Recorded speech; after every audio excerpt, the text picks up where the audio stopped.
पंढरपुरातील swimming tank बनतोय मौत का कुवा.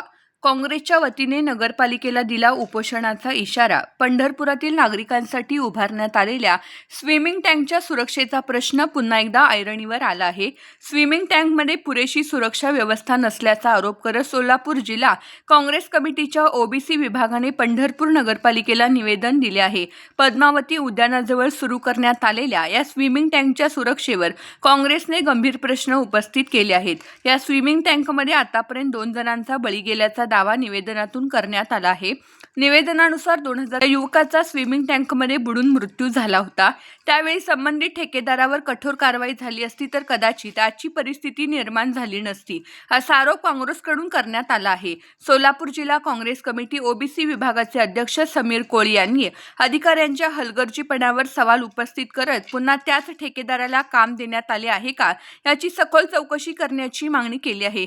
स्विमिंग टँक चालवणाऱ्या ठेकेदाराला ब्लॅकलिस्टमध्ये टाकावे, तसेच सर्व आवश्यक सुरक्षा सुविधा उपलब्ध करून दिल्याशिवाय स्विमिंग टँक सुरू करू नये अशी मागणी काँग्रेसने केली आहे.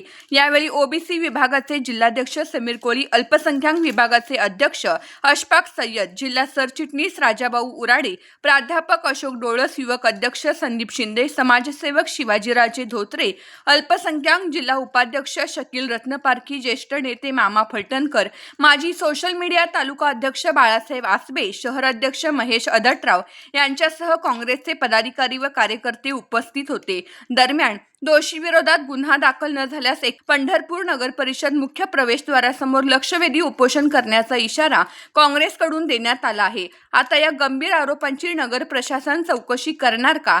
स्विमिंग टँकमधील सुरक्षा व्यवस्था नेमकी किती सक्षम आहे आणि भविष्यात अशा घटना टाळण्यासाठी प्रशासन कोणती ठोस पावले उचलणार, या सर्व प्रश्नांची उत्तरे आता पंढरपूरकरांना अपेक्षित आहेत.